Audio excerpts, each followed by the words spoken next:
গত কয়েকদিন শুরুতে যখন চলছিল আমরা জানতে পারছিলাম সবাই কোন অবস্থাতে আছে, আমরা সেইটুকুও জানতে পারছি না এবং আমরা তাদের পাশে দাঁড়াতে পারছি না কোনোভাবে।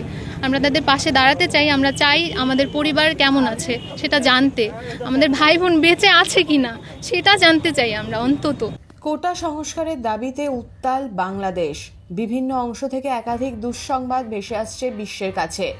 বাংলাদেশের গোটা ছাত্র সমাজ গর্জে উঠেছে। প্রশাসনের বিরুদ্ধে লড়াইয়ে তারা এককাট্টা। সংঘর্ষে একাধিক মৃত্যুর সংবাদও আসছে। এই পরিস্থিতিতে উদ্বেগ প্রকাশ করে বাংলাদেশের পতাকা নিয়ে বোলপুর শান্তিনিকেতনের রাস্তায় মোমবাতি মিছিলে সামিল হলেন বিশ্বভারতীর ছাত্রছাত্রীরা। আজকের কর্মসূচি ছিল আমাদের বাংলাদেশে যে সহিংসতা হচ্ছে, চলমান যে পরিস্থিতি, সেটা কেন হচ্ছে এবং কি হচ্ছে আমরা জানতে পারছি না।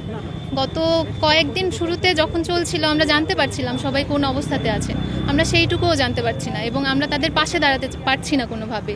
আমরা তাদের পাশে দাঁড়াতে চাই, আমরা চাই আমাদের পরিবার কেমন আছে সেটা জানতে, আমাদের ভাই বোন বেঁচে আছে কিনা সেটা জানতে চাই আমরা অন্তত, এবং আমরা জানাতে চাই যে আমরাও ভালো আছি, কারোর সাথে কোনো যোগাযোগ নেই আমাদের, এবং আমাদের ছাত্রদের ওপরে, আমাদের ভাইদের ওপরে, বোনেদের ওপরে, আমার একটা বোনও মারা গেছে আমার দেশে।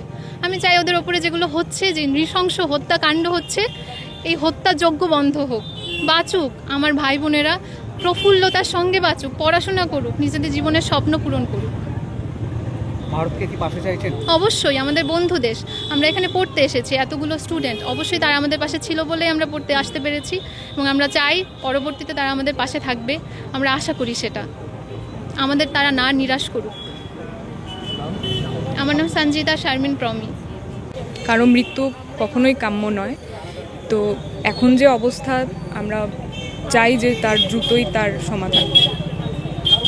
এই মর্মান্তিক ঘটনায় সরকারের কি সরকারকে কি বলবেন? আমি মাননীয় প্রধানমন্ত্রীর কাছে, বাংলাদেশ সরকারের কাছে, কর্তৃপক্ষের কাছে এটাই অনুরোধ করছি, এটাই আর্জি জানাচ্ছি যে বর্তমান যে পরিস্থিতি তার থেকে যেন দ্রুতই তার সমাধান হোক, তা যেন দ্রুতই মানে আলোচনা করে তার যেন একটা সমাধান নিয়ে আসা হয়। ভারত সরকারকে অবশ্যই আমরা চাই যে সবসময় আমাদের পাশে থাকুক, সবসময় পাশে পেয়েছি, যেহেতু আমাদের প্রতিবেশী দেশ হিসেবে, তো সবসময় এবারও চাই যে পাশে থাকুক। না, বাড়ির সঙ্গে আমরা গতকাল থেকে কোনোভাবেই যোগাযোগ করতে পারছি না, যেহেতু ইন্টারনেট সংযোগ বিচ্ছিন্ন, তো দেশেরও কোনো খবরাখবর আমরা পাচ্ছি না, প্লাস বাড়ির কারোর সঙ্গেও যোগাযোগ করতে পারছি। আমার নাম দীপা সাহা।